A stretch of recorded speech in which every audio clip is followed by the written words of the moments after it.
you studied community sector management. Yes, I did. Why did you study that? Because the reason I'm asking is most people when they're a kid have got very specific ideas about what they'll do in adulthood as a career.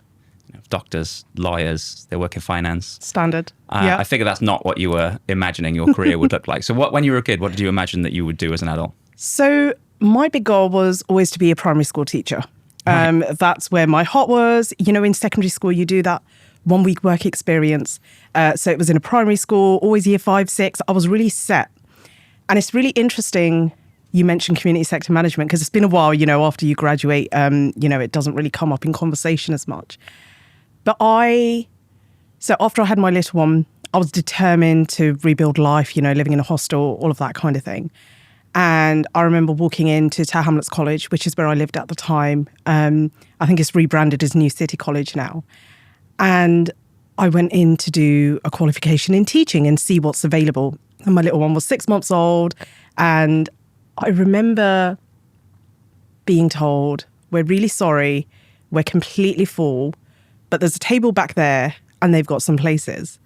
So walked over and I said, do you have some options here? And it was around community development. And it was a completely new subject to me. But actually what they said is they had some funding so they could support with childcare. And it's only a day a week and a day a week of experience in the third sector. And essentially that's where my love and roots in the voluntary and community sector started. And I realized this innate need to kind of make a difference to the lives of people at a really grassroots level really aligned to my core values. And in all of that, I kind of ended up moving from a level 3 community development to a foundation degree in individual and community empowerment, and then moving into the final year of community sector management, and then my master's in public leadership and management. And I think I'm someone who, even though my role naturally focuses on the long term and vision and, thinking 3 years plus, that's the time frame. My personal life, I kind of let it go with the flow. And you have people who set 5-year goals or 10-year goals. I've never done that. I don't actually know where life will take me past the next year. So I have goals for, the upcoming year. But I feel like when you set long-term goals on an individual level, you almost restrict the options that you have. So in all of that, although I absolutely loved the community and voluntary sector, my heart will always be there.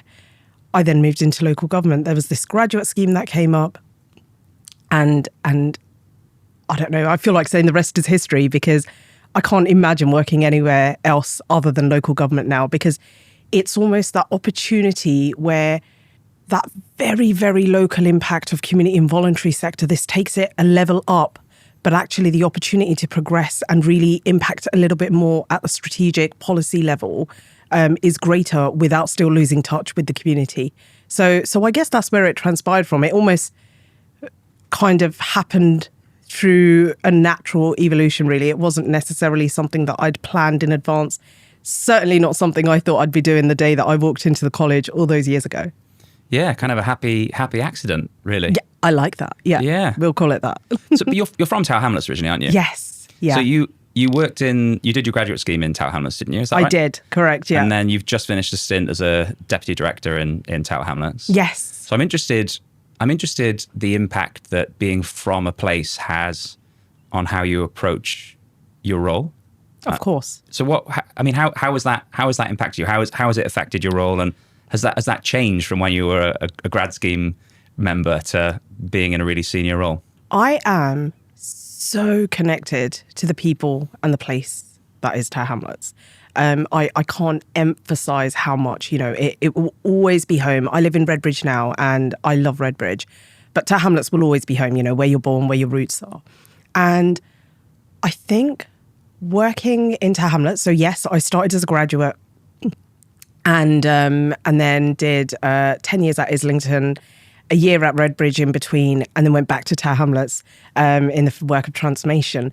And I think living and working for the same borough, it makes you double check every decision and every assumption, really. And you naturally do that in the world of transformation anyway. But I find that with Tower Hamlets, because there are so many assumptions built in, and honestly, all the way from when I was a graduate, and, I remember my first remit was a citizen engagement strategy. And you can imagine how hard it was from being in a local voluntary organisation. So, I was working in Limehouse Project, Stifford Community Centre, Praxis, some really small scale impact, to suddenly being on the 6th floor of Mulberry Place, which is where we were based at the time, working on strategy. It was a really hard culture shift.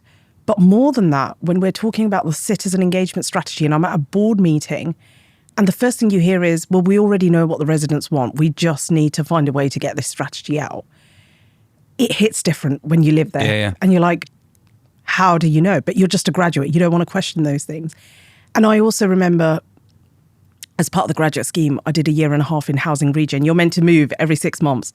But I loved Housing Regen so much that, I found every reason to stay there because it's the variety. I realised I love variety in my role, going from finance to planning to policy to resident engagement. I got it all there. For me, one of the things we were talking about is consultation. And actually, everybody was talking about it like we're really going to genuinely consult with residents, because you use the term consultation, that means you're asking. And I remember, this is 6 months in as a grad, and I'm kind of, can I just check, what exactly are we consulting with them on? And I remember getting a look of, well, what do you mean? And I'm saying, well, can they choose how many floors the building has? Can they choose, I don't know, what their local network looks like, or what the building setup is? And I got a bit of a their approach at the time. I remember, because it's kind of, don't worry about that. We've got this, Ayesha, that kind of thing. But I just remember, and maybe this is why it's really good to start your career working in the place that you live, because you question things a little bit more and a little bit differently. And I think because that's where my career started, it almost just continued on. And as a result, I always feel like transformation could not be a better place for me to lead in, because it almost depends on you asking those questions. And I love being the voice that is different and we look at risks and issues, but we never look at assumptions. And there's so many assumptions built in to the work that we deliver and we do. So I think what it really gave me is that real passion and ability to have the confidence to question and not fall into the status quo. So what does it look like when resident engagement or participation is done well? What does it look like? Well, actually, I will use the grad scheme as a good example. So in Housing Regen, we led Blackall Reach. It was a huge regen scheme. I can't remember, £300 million or something like that. And it was where we were demolishing a large number of high-rise flats to create a new, provision. And, it was an amazing concept and brilliant for the community. And I asked if I could lead on the engagement piece. Actually, I didn't ask. What I did was I built a timeline. And it was really funny because I actually drew up a calendar and put different colours of different types of engagement that we're going to do over the next 2 months. So you had the 2 months across 2 pages. And in pink, it was kind of where we do big conferences. So you get that mass engagement with residents. In yellow, it was where we're going to release a newsletter. So something physical goes to everybody to keep them updated. In blue, it was where we'd have a little residents shop where literally in the local community, there was a derelict room. We could use that space where people could come at a certain time, drop in and ask any questions they have. And then there was another colour for kind of door-to-door knocking, just because at the end of the day, I can't remember exactly, maybe 220, 240 properties. It's doable, in terms of that real engagement. And the difference made from me walking in that day to the then corporate director of Housing and Regen, Aman Dalvi, and saying, I've got this concept. Can I run with it? And him saying, why not? I would say was at that level, one of the most successful examples. And afterwards, I remember the then housing region manager, said to me many, many years later, we won an award for the engagement that we did there because it was so broad and so varied. I never quite got to the bottom of that, but he did say, and I think that is where it made such a difference to residents, because what it meant is we will make sure that we have given you every opportunity to understand what's happening here and every opportunity to understand where you have a voice. And yes, that voice might be restricted to what colour paint do you want on your walls and what colour top do you want on your countertops. But at least we were honest and transparent and not making consultation out like they can have a bigger say than they can, And actually for a lot of residents, that made a huge difference. Oh, they get a level of choice because often they don't even get that option. So I think for me, real and meaningful consultation is when it's genuine, when it's transparent, and when it's varied. And I really dislike the term hard to reach. Say more about that. So when you say hard to reach, you almost put the ownership on the individual, so on the residents. They're hard to reach. It's not my fault. They're hard to reach. When you think, I don't know, easy to overlook, or I can't remember the exact term, but there is, a contrast to that. It puts the ownership on you. Yeah, it's a much better way of thinking about it. Actually, it's convenient, that you just happen to not include them as part of it. And when you hear it in that context, you make it your mission to make sure you find ways to engage. We, as part of that engagement, we had schools, we'd go into schools for mornings, engage with parents. It's so easy. And local authorities, I know there's not specific consultation teams, they were the good days back in 2010. I remember we had like consultation manager and officers, and it was brilliant. And, finances just don't allow. But just from a service perspective, to go back on the ground and engage with our residents is often an amazing thing to do. And as a local authority, we owe that to our residents, I think. Yeah, there's so many things in that I could talk more about, because one of the things that I really like about what you said there is that it's about honesty, about where people can influence, where people can choose, where people are going to properly participate and co-design. And I think that's where a lot of the problems come, with sort of just miscommunicating with residents about where there's space to co-design whatever it is that we're making and changing. What we should be doing is striving for more and more opportunities for residents to properly own and co-design. But if there are certain things that are just actually this is it, this is the decision, these are the constraints, then we should absolutely not pretend that there is a space to co-design. We should fight for it, but if it's not there, then we shouldn't pretend, because it just breeds distrust, doesn't it, between residents and the organisation. And the word trust, everything stems back to trust, To what extent do you trust your local authority? To what extent do you trust the decisions that are being made? And we seriously underestimate the kind of sense of honesty and transparency.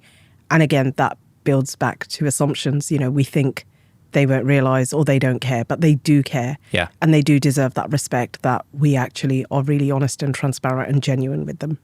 Yeah, and I mean, just listening to the design of that engagement is an enormous amount of work, right? Like lots and lots of time and thought, and people on the ground, you included. But that's just what it takes. Do you know what I mean? You can't do that with no effort.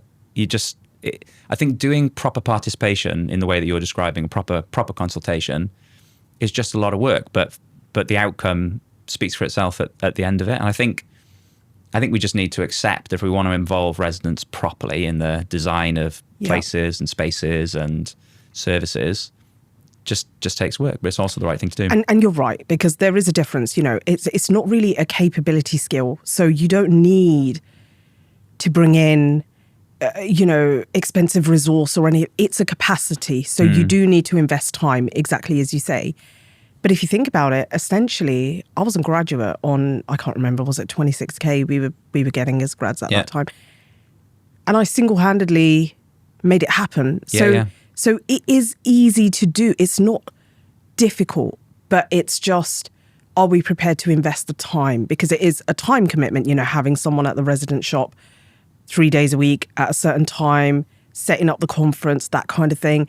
But the benefit of it is so strong, and having people and, residents say, we've never seen engagement in this way before, and it is, thank you, and, all of that kind of thing. It's worth it. It's completely worth it. It's fragile though, isn't it? Because it's easy to undo that trust by approaching the next piece of work or the next engagement in a less than ideal way. So it's something that needs to be consistent over long periods of time. People have got long memories, rightly so. But yeah, it's tricky. Well, let's talk a bit about transformation. So you've been in transformation for 10 years, maybe? Oh gosh, over 2013 started my journey there. Yeah. So just over. Yeah. Yeah. So yeah, about the same as me. What is that? What is transformation to you? What's that work? I love that question. Because that's what everyone. So what is transformation? I'm like, I don't know. Explain yourself. yeah, literally. So you go on Google and you look for what is transformation, and you'll get 50 different responses coming back. I actually think that's right. So before, it was always quite a scary thing where it is so open to interpretation. And what I've come to learn over recent years is that is so apt, because where transformation starts is where the organization is. So for some organizations, that might mean a focus on governance and grip and, realignment to what is our value, what is our purpose, what are we trying to do here? Mm-hmm. And it's just having a bit more rigor with our finances and things like that. That's fine. That's the right level of transformation for that organization based on where it is. For other organizations, it's having almost like a research function where the whole piece is proactively benchmarking, looking across the piece, being really proactive and thinking about the art of the possible in 3, 5, 10 years. I know it's hard with local authorities. We never think anything more than 3 to 4 years because of elections, which I think is such a sad thing, actually, because, the scope of transformation is so much stronger. But you have that provision. But you kind of hear some brilliant success stories from that model, and then somewhere, all we keep doing is building the slides and the proposals, but it doesn't ever really land. So that's the challenge. And then you have the transformation where it's that kind of mix of strategy and delivery. And it's a really hard balance, because essentially what you're trying to do is move the organization to ensure the highest impact for residents with the lowest value, which is hard often, but also is it? What do you mean lowest value? Lowest cost. Yeah. Value isn't cost, my apologies. And I think there is some challenges at the moment where too many people reference PMO as transformation, and it always breaks a little part of me when I hear people referring to transformation as PMO. PMO is a level of assurance that will always be needed in organizations. So it's, that portfolio management, program management side of things where you're just making sure that there's a good sense of ownership and accountability against what we agree to. Transformation is really about impact. So it's thinking about actually, we work in this is specific to local authority, obviously, but we work in local authorities where you have 2,000, 4,000, 5,000 plus staff.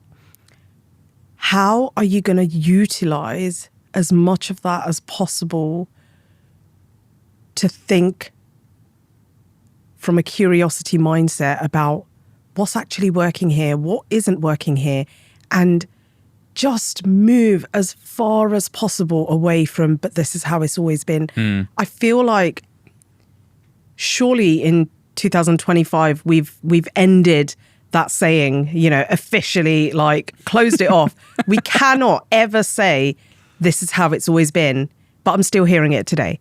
And goodness me, like, how is it possible under all the financial constraints that we still accept that as a reason for anything? It just doesn't make any sense. So I think what transformation is number one, proactive. So you're not doing something because you have to. You're not changing because you have to. Number two, it's a focus on impact. So it starts with impact. Yes, there's always this sense of savings. I actually think when you start transformation from the point of savings, it's already reactive. So is it really transformational?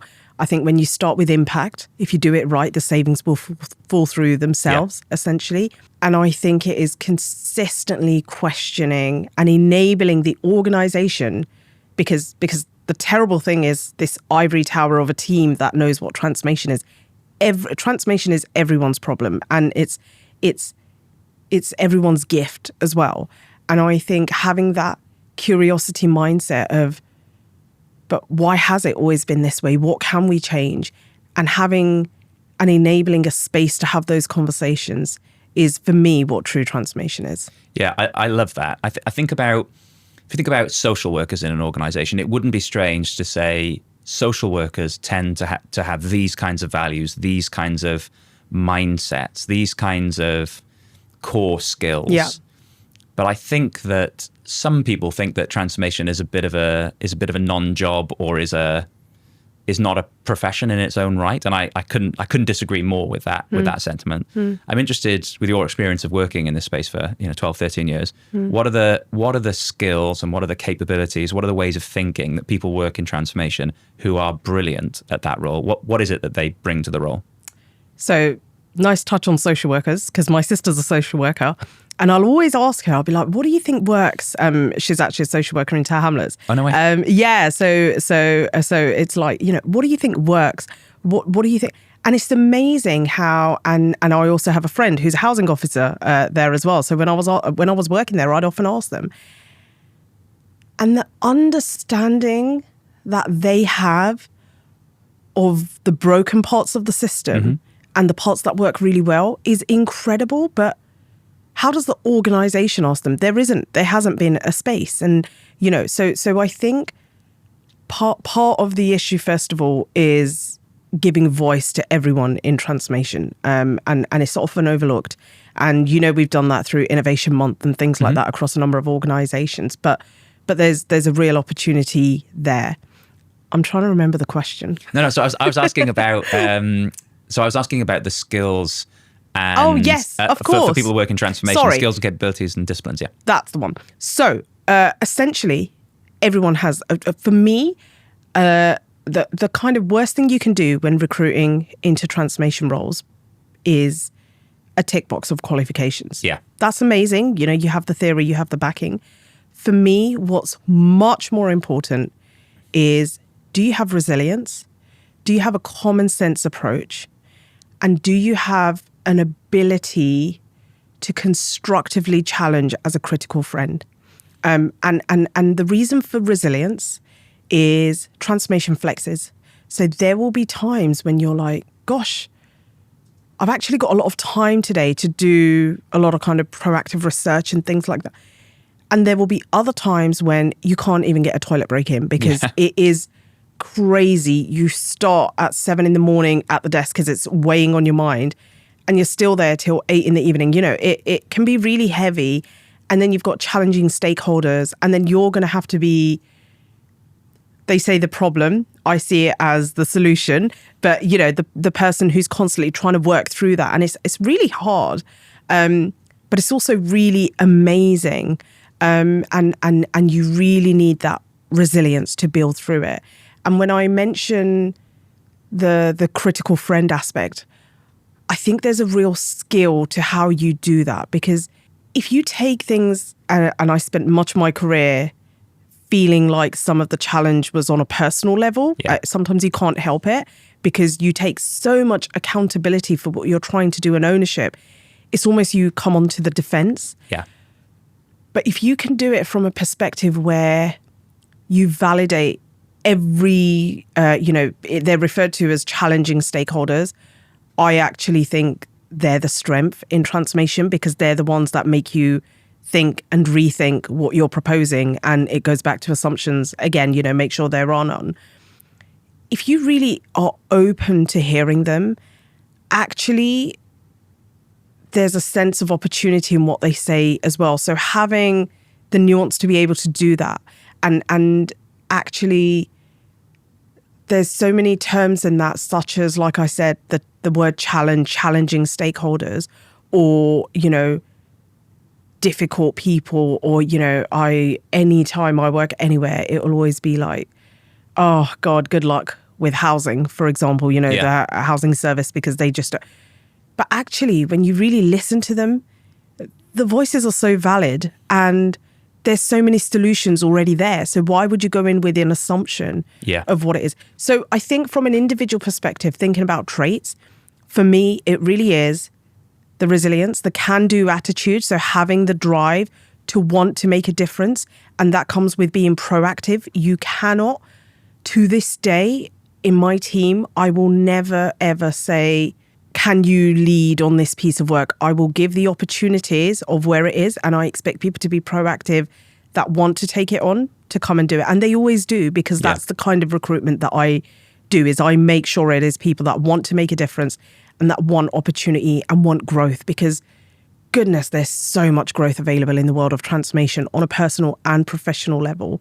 There's so many ways you can reflect with each thing that you work in. And so I think having that want to make impact for residents, for the organisation, but with the level of resilience to kind of shield yourself and not take some of those challenges personally is a really high ask. And it's actually quite easy to pick up on that at an interview of, can someone handle that or not, above and beyond the kind of application form of everything they have behind them. Yeah, I love all of that. There's one thing that always sticks in my head when I'm trying to recruit people to Basis. I'm looking for people that can demonstrate that they're able to build real, long-lasting, productive relationships with people. Oh, yes. A colleague of ours. Relationships. Yeah. So a colleague of ours, Rick Torseth, he says that relationships are primary and everything else is derivative. And I love that, because in transformation, there are so many perspectives that you've got to try and understand, try and assimilate. There are so many moments of friction where people are going to be unhappy, where things are inevitably going to go wrong. It's not avoidable. There are always going to be things that go wrong in transformation and change projects.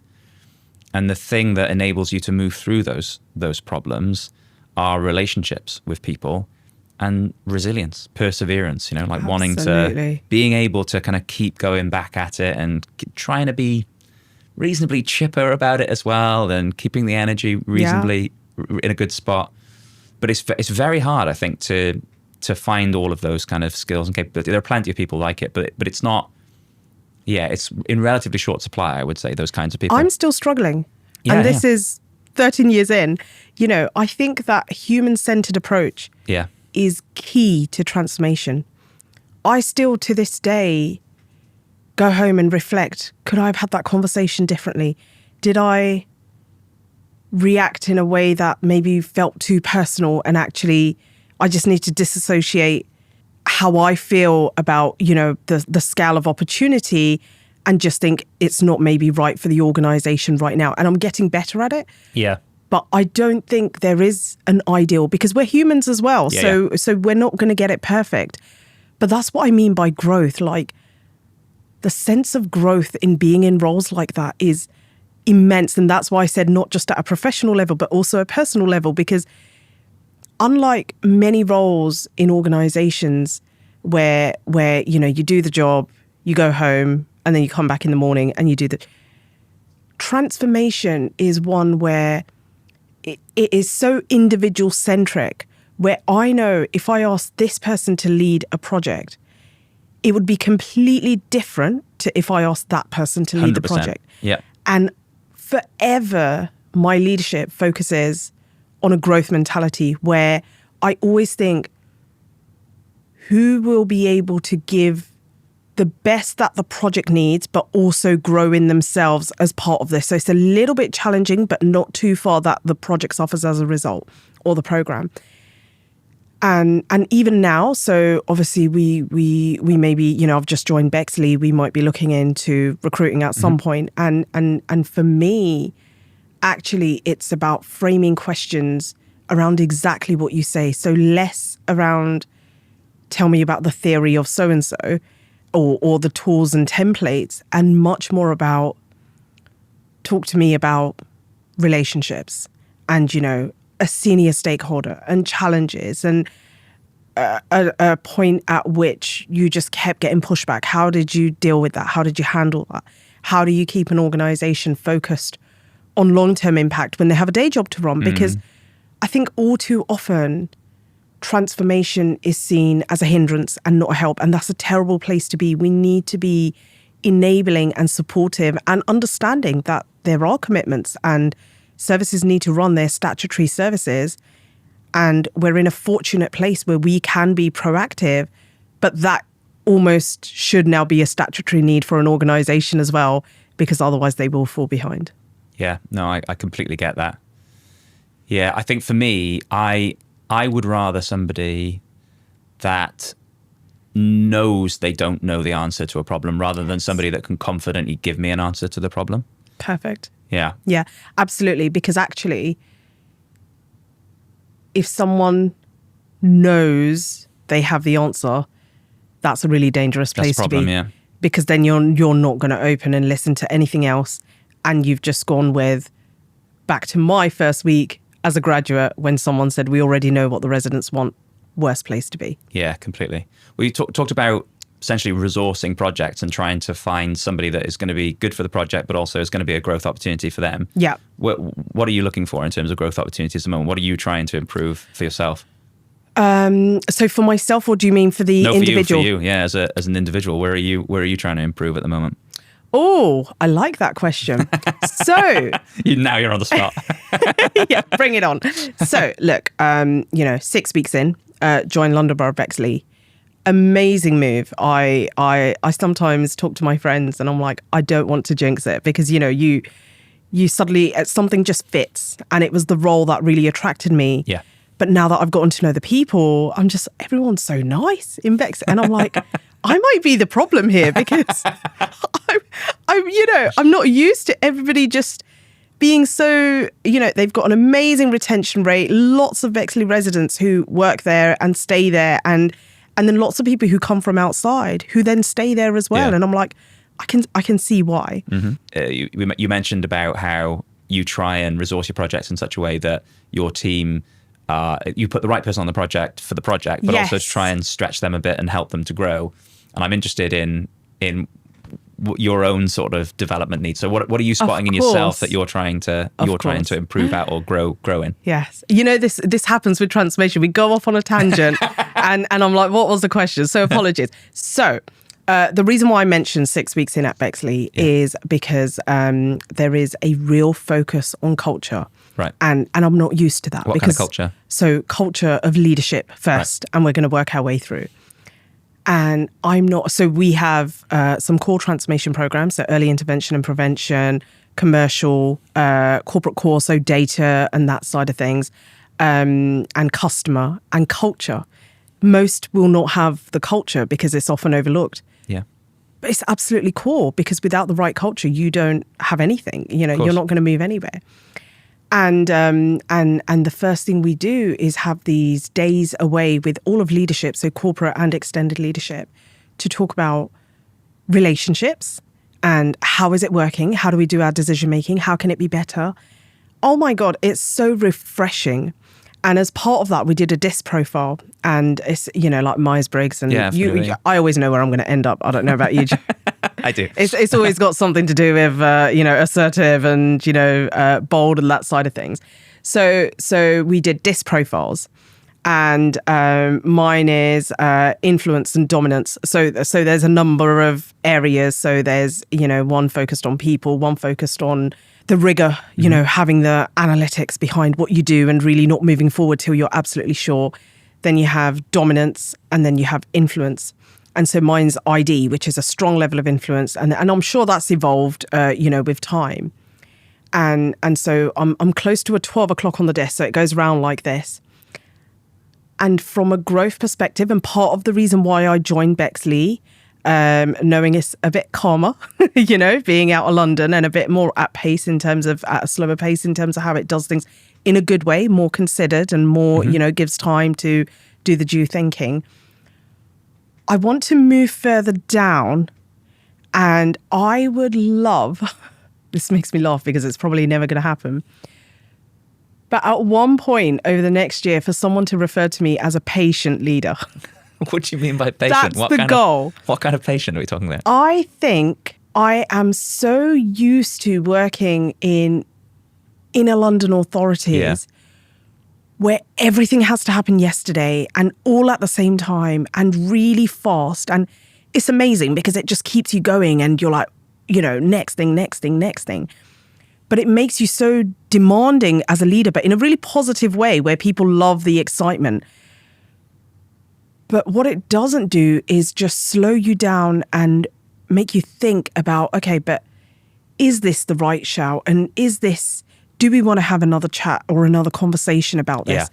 Yeah. And it, in some ways, it surprised me that I'm not necessarily in the people part anymore, because I always used to be, because obviously relationships is core.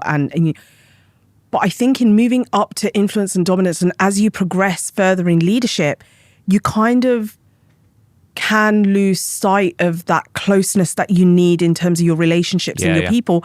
And you sometimes lose sight of really validating the work of what you're saying and just going with the work that's presented to you and not often questioning it in the way that you used to at one time. So when I say patience, I think it's taking the time to be okay that a decision doesn't have to be made right now. And actually, the risk of jumping into something now without giving it the due thinking versus the risk of doing something a month down the line, but you've given it the thinking is a better option. And I think in myself, I'm quite energetic and an extrovert and not that you've noticed. And I like framing things really quickly, and I'll be the first to kind of break the silence. It's to be okay with silence. You come, I was almost going to say you come of an age, but I don't think I'm that far gone yet. You're good. Yeah. But, you come at a stage where you eventually feel like, actually, I want that side of transformation now, which isn't, we're all going crazy trying to do everything. It's where actually I want to be patient with the organization, but still get things done, but in a more positive, considered way. Let's see if I hit that goal. I think it's unlikely for me as an individual, but maybe I can have a team around me that enables that for me a little bit. I think that's a great goal, and it resonates with me a lot, because one of my faults is that I'm not a fault. I was going to say not fault. There's a good and a bad aspect to it. Is that I'm pretty okay with being vulnerable with people about how I'm feeling about a situation. If I'm not happy, or I didn't like the way an interaction went, or there's some interpersonal sort of friction there, I'm really okay with saying that to people. But I realize that most people are not, and I sometimes really rush those interactions because I want to resolve them, and I want to get it done and move on to the next thing. But sometimes, giving it a bit of time to breathe can change your perspective on the problem. Maybe it's Absolutely. not as big a problem as you think. Just like you were talking about giving decisions some time to breathe and to think about it. So I resonate a lot. I wonder if that links to, because I feel it as well, almost overthinking things sometimes, and it is probably because the nature of our work, Joe. Our brains are always on the go, and our minds are constantly. There's a weight of everything, and then we over reflect sometimes. And you're right. And I think that links to me as well in terms of my patience goal, but just letting things lie a little bit, and you don't have to address everything in every moment. And that's okay. Yeah. Because again, I don't know about you, but I'm quite critical of myself, or I have been for most of my career, quite critical of how I can be better and what I need to change, and, words like failure and things like that, and right place, right time. I've really stripped all of that away now. And I'm kind of, I know where I need to be, but it's okay where I am now. Like there's many strengths and areas for for growth, but I don't call them improvement anymore. I just refer to it as growth. It kind of takes that feeling away of not good enough. I've spent a lot of my career, early years of my career, feeling like that, potentially being made to feel like that, whichever way you look at it. And it's actually really liberating when you can finally let that go. We mentioned the word failure. I think that failure is a good opportunity for learning. My mum worked in the civil service for her whole life, and she would always, she was amazing. She would always say that you don't learn from the things that go well, you learn from the things that don't go so well. And that there are real opportunities there. I'm interested in some of the things that, you know, call it failure, call it learning, call it whatever you want, but what are some of the things that have not gone the way that you wanted them to? Could be projects, it could be things that are much smaller than that. That you've most learned from. Is there something that sort of sticks in your head, you know, when you think about failure? Gosh, probably two things. One from a delivery level and one from a personal level. Okay. So the first I would say is when there was a point earlier on when transformation really was just PMO. It was just assurance, governance, that kind of thing. And it was when you see PMO as everyone that needs to complete this has to have it completed by this date, or these are the implications, and you email, and then you email again and say, this is your last chance, and da-da-da-da-da, that police mentality style PMO. Yeah.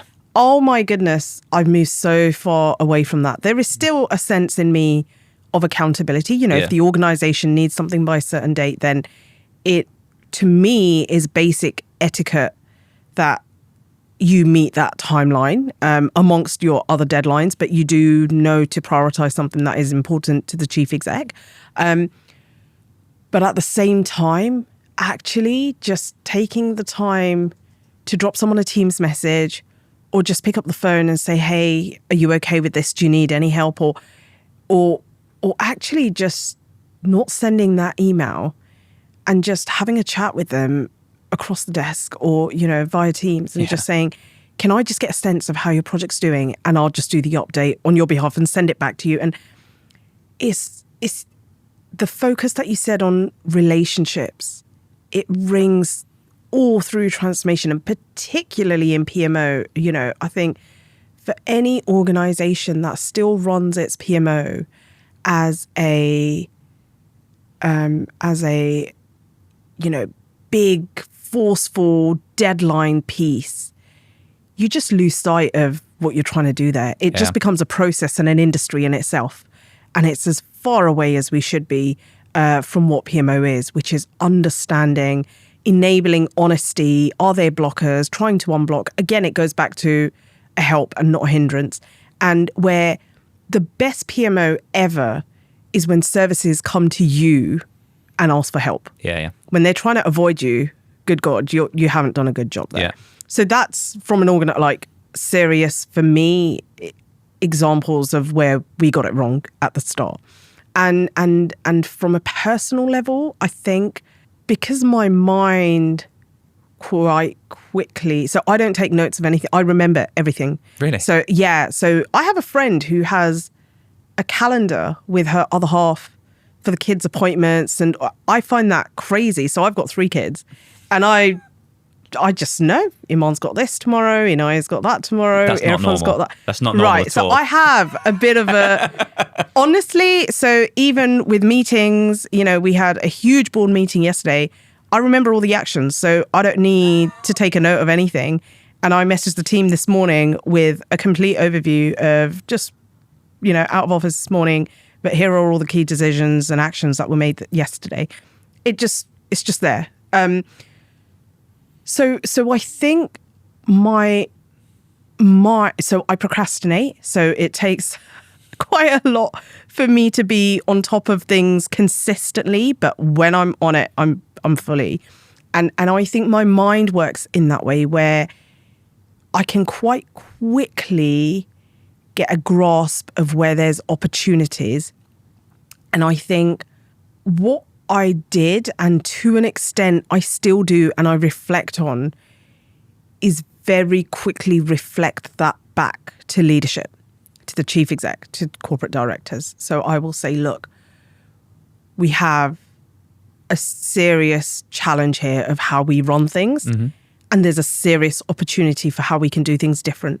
Now, how you land that conversation is more important than you'd think, because essentially if you go in and you're already critiquing the current practice and you're already coming in as, and I know the solutions, it's not going to be great for your relationships in the long term.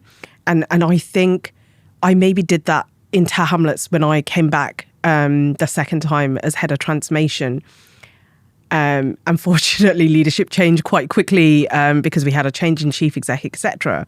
But what happened is the chief exec at the time, Will, he loved it because I'm really bringing out some opportunities for the organization, whereas some of the directors at the time maybe didn't, because it's almost it's a fast critique, an unneeded critique, and I think I could have timed it better. So and landed it in a different way. So I think from a personal level, I would certainly count that as a real failure of. One of the challenges of transformation is you can too quickly diagnose things and almost sound like you have the solutions. Yeah. And it feels very individual and not very team and not very organization for sure. And to think that after, almost 9-10 years in transformation, because I joined back, it was three years ago now, I think. And I still did that at that point with all the learning. It's like, that's what I mean about the learning never stops and the growth never stops. And I reflected on that, and that's not going to happen anymore, but it did at that point. So I would say that's a really good example of where maybe some learning was taken. Yeah, I interviewed Mark Smith, who was the chap that was responsible with his team for the Change and Future program in Northumbria, Liberated Methods. Really, really great guy, and it was a fantastic interview. But one of the things that stuck with me from that conversation was that he said it's not enough to be right. So even if you're right in those interactions, doesn't matter. That's not what it's about. Yes, we need to be looking for the best solutions, and we need to be helping organizations move forward. But it's more than that is required. It's timing, it's tone of voice, absolutely, it's picking your moment, it's cultural competence in some just cases. Just a sense of context, Context, yeah, exactly. Absolutely. Yeah, but it's why it's endlessly fascinating, isn't it? Yeah. Let's talk about the other end of the spectrum, successes. What are some of the successes, transformation successes that you're, maybe even just one, that you're most proud about in your career so far? Wow. I would probably say, so I was at Redbridge for a year on a secondment from Islington. Right. And they had a challenge where for almost 3 to 5 years, I can't remember exactly, they've been trying to present why they need to move from 4 buildings for customers, so customers could walk into 4 buildings into 1. Right. And they've brought in interims and consultancies and many, varied expertise, and no one's managed to get the sign-off that's needed from members. I remember moving in as transformation program manager and being told, we've got another chance to get a business case into members in, I can't remember, it was 4 weeks or something like that. And I had 2 people, I think one was a graduate and one was an officer, Cal, she was brilliant, to work with me on it. I can't remember, 2 people, I think, and one was part-time as well. So lots of detail for you there. I did say about my memory. Anyway, really relevant to this. No. And what I realized is it kept being presented as a savings exercise, and members would never agree just to save money to have that level of impact on residents. So what we actually did was agree to spend 3 days each at each of the buildings and sit and listen to every interaction that came into each of those buildings, and then stand at the front and every resident that walked in just say, why have you walked in today? No, preset answers, just why have you walked in? And what was, first of all, it was exhausting, but so brilliant just to see firsthand what happens and really understand when services say there's some security risk, like the reality of some of that. What we found was 60% of the people that walked into the wrong building. So Wow. 60% of the demand that was coming in was, oh, sorry, you need to walk down, because one was for benefits, one building was for housing options, one building was for generic customer. Actually, I think it was 3 buildings, but anyway. And 60% was, you're in the wrong building. You need to go down the road to the right, and then you'll find where you are.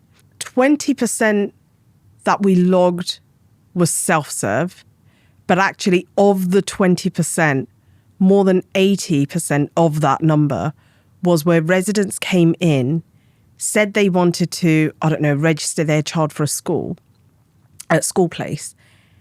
And the member of staff would say, okay, take a seat. What's the name? What's the detail? Fill in this 6-page form. First of all, why is it 6-page? But 6-page form. Yeah. And they tick that off as self-serve. But that isn't self-serve because you've just done that for the resident. So it was a misunderstanding of what it really means for self-serve and things like that. Now, when we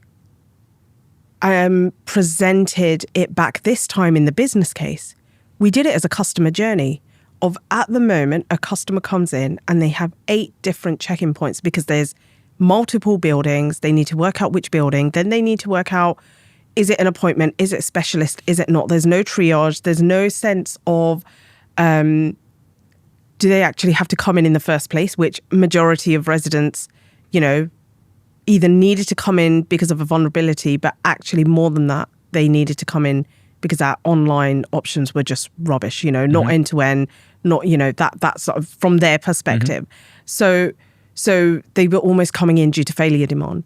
So when you present it from a resident perspective and say, actually, to have one building where you have self-serve options and in the libraries have 10 computers where there's one person available to help and everyone's trying to just get on with what they need, but someone's available at the point of need, the level of positive impact that would have for a resident in the sense of actually they go to one place and they get what they need through whatever channel or route they need quicker, visually looked so compelling that it was signed off and done within the year. We lost our buildings, had one focus, is still now Linton House, that is the main place where residents go.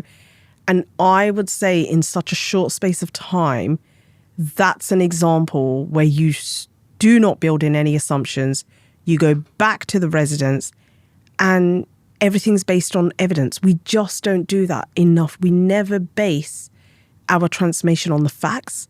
We keep basing it on the assumptions. Yes. Yeah. Yeah, I think that's very well put. I mean, public sector organizations want to be data-led. But the reality is, in many of the organizations that we work with, they're sort of overwhelmed by enormous amount of KPIs that in some cases are unhelpful, in others drive behavior that's unproductive because people are trying to respond to the stats rather than respond to the need in the way that you're describing. And I'm interested in your perspective on what it means to be, led by the data, led by resident experience. What does that look like when it happens well? Wow, it's so cool. And it almost feels like a buzzword now, data-led, data-centric organization. And I hear so many organizations reference it, but then so little evidence of them really knowing, or any of us really knowing what that means because we're not given the space and the time. So I think data-led or data-centric is all about where every single decision you make is based on the data that you have in front of you. And actually, we know that doesn't ring true in practice because majority of the decisions we make is based on narrative. And narrative is just where, to be completely honest, if you can sit and secure information from desktop research, that's narrative. If you've gone out and secured evidence and a baseline, that's data-led. So number one, it informs decision-making. So actually, to what extent are all the decisions made in the organization validated by, I want to say numbers, but also, qualitative feedback in that kind of sense. And also, I think the biggest thing here is when you deliver transformation, you can measure the difference. Yeah, and that 100%. is actually huge, isn't it? And it's so often overlooked, where we keep delivering things, but we don't even know when we've delivered it or how to demonstrate the impact, Yeah. because we didn't have a baseline at the start. So for me, a data-centric organization is one where any change, improvement, or transformation project or program starts with a really clear baseline to enable Yeah. that real sense of benefits realization. You know, people think benefits realization is a spreadsheet where you just log some things. But actually, no, it needs to be so ingrained and embedded in the organization where everything you do is measured back to where you were. And otherwise, how are you going to demonstrate impact? Yeah, it's about learning, isn't it? It's not about a tick box exercise. It's not about massaging the figures to prove that the choices you made were the right ones. It's about, does this actually help? Is this a useful intervention that we have invested our time and effort in? Has it made people's lives any better? Are they thriving as a result of it? I think it's definitely the learning, but also for organizations to invest in transformation resource, you know, it is expensive. Yeah. And you have to validate that resource and that expense. And how are you going to do that if you're not going to have a baseline of where you were and where you've gotten to? Well, the only way is to be able to use the data that you have to demonstrate actually whether it's cost avoidance or saving. This enables a serious cost-benefit analysis that demonstrates the benefit of having a transformation team.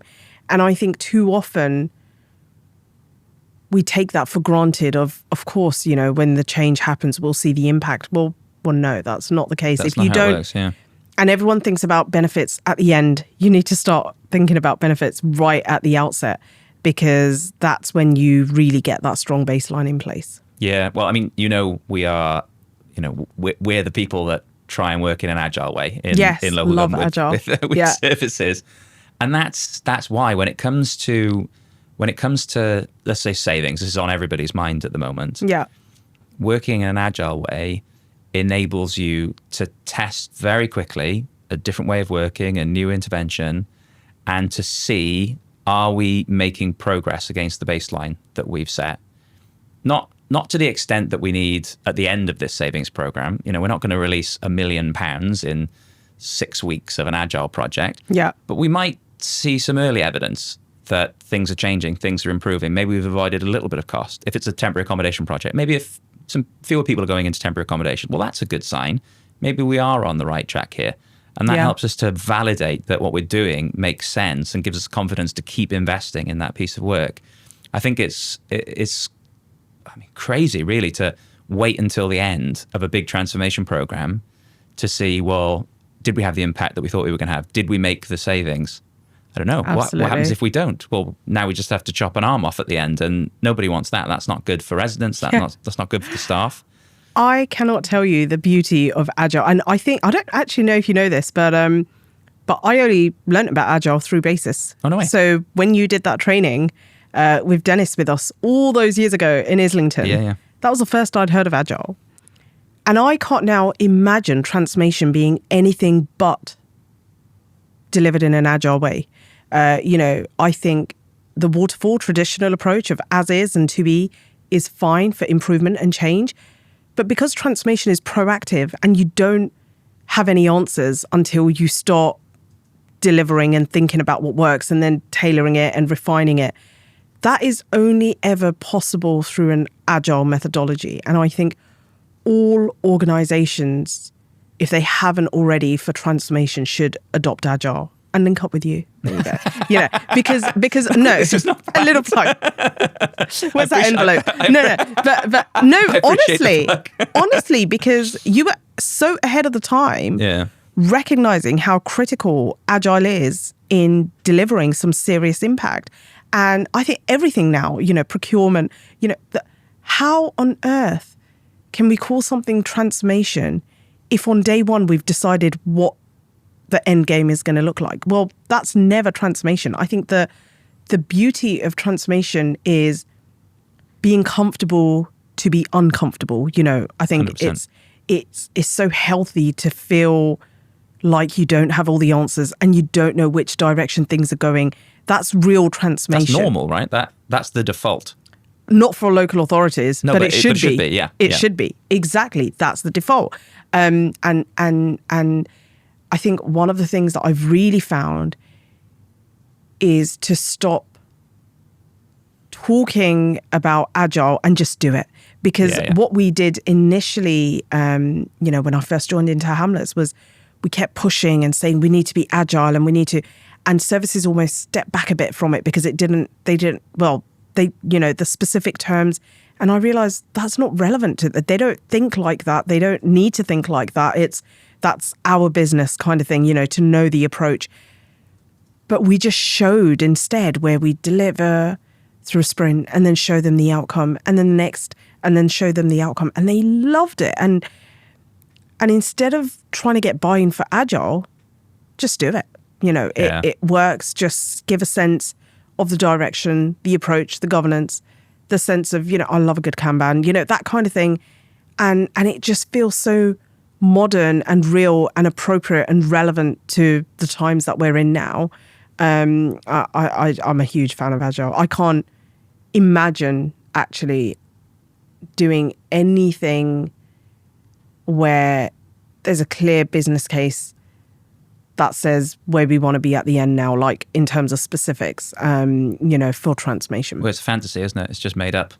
Exactly. Yeah. The thing that we're trying to work through now is how we can help local authorities organise their savings programs in an agile way at a bigger level, because it's tricky because the governance of the organisation is often like very, very well established, and it doesn't necessarily lend itself to kind of quick feedback loops from senior people that need to be involved. And you don't want to create a situation where very senior people are just in an enormous amount of show and tells the whole time. That's not going to work either. So it's a bit of a conundrum. I think it can work, and we had some success in Hillingdon with that approach. But I'm going to pick your brains on how we might be able to do that at a slightly bigger level rather than just at the project and program level, more at the it's a really good level. point. And I think there's really something about intelligent risk taking. So what about that? So I think the biggest challenge in local authority isn't actually capacity or capability. Really? It's risk taking. Right. We don't like to take risks because obviously with risk comes a level of accountability, and you've got to own that. But I think there's really something about intelligent risk taking, and I think that also links to decision making thresholds. And to what extent can we start realizing and recognizing that we trust the next tier, so whether it's deputy directors or whether it's directors or heads of service, to have a level of decision making that will get us to a place where we don't need to worry because the overall goal is still the same and it will work in an agile way. And then it will only come to us at key milestone points, which may not be every 2 weeks but every few months, so that we can touch base and almost leadership feels a bit more comfortable with not everything needs to come to leadership at a decision point. Yeah. But everything just comes as actually, we want you to be a part of this and not just a decision maker at the end. And I feel like we're really there with Bexley from some of the conversations that I've been having so far and some of the boards that I've gone to, where either it's been curated or it's just naturally there in their culture anyway. But it's quite refreshing to see that they actually quite like things coming back regularly and touching base and that side of things. And it is hard because there's a never-ending list of CLT items and things like that. But actually, I do think organizations need a recognition that there is a new way of working now, and there is a question there for corporate leadership on the threshold with taking risks and the threshold with taking decisions and the level of trust, autonomy and ownership they're prepared to give the next tier down to enable this new way of working. I think that's very well said, and I agree with all of that. I think another thing for me is more ruthless prioritization of what we're actually doing. Oh, absolutely. Rather than just pretending that we can do everything. I mean, you can do everything, you just can't do it all at once. That's how it works. And I think sometimes you fall into the trap of agreeing to too many things and pretending like they're all going to be able to move on at the same speed. Yeah. We've done project amnesties in lots of local authorities, and you've got the registered agreed list, which is already way too long. And then you get the ones that come out of the woodwork when you do the amnesty, and you've got hundreds and hundreds of projects and improvement projects. And that's just not realistic, is it? And I think that's so important because, we're looking at the transformation team structure at the moment in Bexley. And what I'm really doing is breaking it up as you have transformation, you have delivery, which is your change and improvement. Mm-hmm. You have the analyst part, BAs and user experience and mapping. And you have PMO, which is your assurance. And I think one of the challenges is not just the merge of PMO and transformation, but also the merge of change, improvement and transformation, because they're very different. And to that end, I feel like actually it will never be transformation if there isn't a sense of prioritization. And that will never be, anything more than a set number of priorities. And I think having someone in the organization that is really comfortable with setting those boundaries for you, or sometimes it's harder to do that when you're working with an organization as opposed to when you're in the organization. But identifying the person who can set those boundaries and have that sense of prioritization really clear with leadership of, here's the things that will get you the highest impact, the quickest, with the ease of the implementation, at least we believe.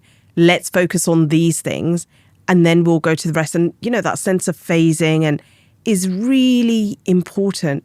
And I think it's actually really enabling for leadership to have someone do that for them as well. Yeah. I think all too often, because we're afraid to set those boundaries, we almost just take it as, let's just get on with it. And actually, when we're a bit more bold and we go in and we say, okay, so of all of these, we've got a prioritization matrix and these are the big hitters that is really likely to make a difference. Let's focus on these things before we come onto these things is actually really bold. And I think there's something there that we don't do enough and we should maybe explore more. Yeah, very well said. So look, we're coming to the end of this. I've got some quickfire questions for you. Oh God, okay. And who's the person that's most inspired you in your career? Oh wow. I would say John Underwood, who was my first ever manager in local government. And I think moving, like I said, from voluntary sector to the sixth floor, working on strategy, I would have left within the first couple of weeks if it wasn't for him believing in me so much. It just takes someone to believe in you. That's all it takes. And, look at my career now and I will forever be grateful. I'm so sad because he passed away. Oh, I'm sorry to hear that. And he was amazing. So yeah, always him. Okay, John Underwood. That's lovely. What about, is there a piece of research that you've read at some point in your career, or maybe a course or something like that, that you still think about or you still apply when you're doing your work? Wow. These are really big questions for quick I fire. know, it's not that quick really, is it? Okay. I mean, obviously Agile. We talked a lot about Agile. But Yes. Do you know, I would probably go for Agile. And credit to you, because actually, no, honestly, I just said that for you. Yeah. These are preempted. But no, honestly, it has reshaped the way that I deliver transformation to this day. And I think I didn't at the time realize the impact and the relevance it would have today. Nice. Yeah.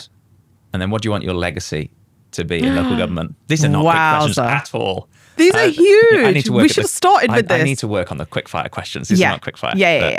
I think the legacy I want to leave is the strength, the real strength in having a voice at the top table that is different. I think. What do you mean by that? So I think what I'm trying to say is, if your voice is different to the status quo, that's an amazing thing. And whereas before it used to be perceived as a problem, I actually see it now as a huge value, and we need more of those bold and unique voices who are open to saying, actually, no, I'm not sure we can all agree to this for so and so reason. So long as it's valid. But I think for me, it is being able to demonstrate that actually having the voice that represents and is different is a really good thing, and it really makes us reconsider and rethink in the best way possible. I think it's a really lovely place to leave it. Ayesha, thanks so much for agreeing to do this. Thank you so much for inviting me.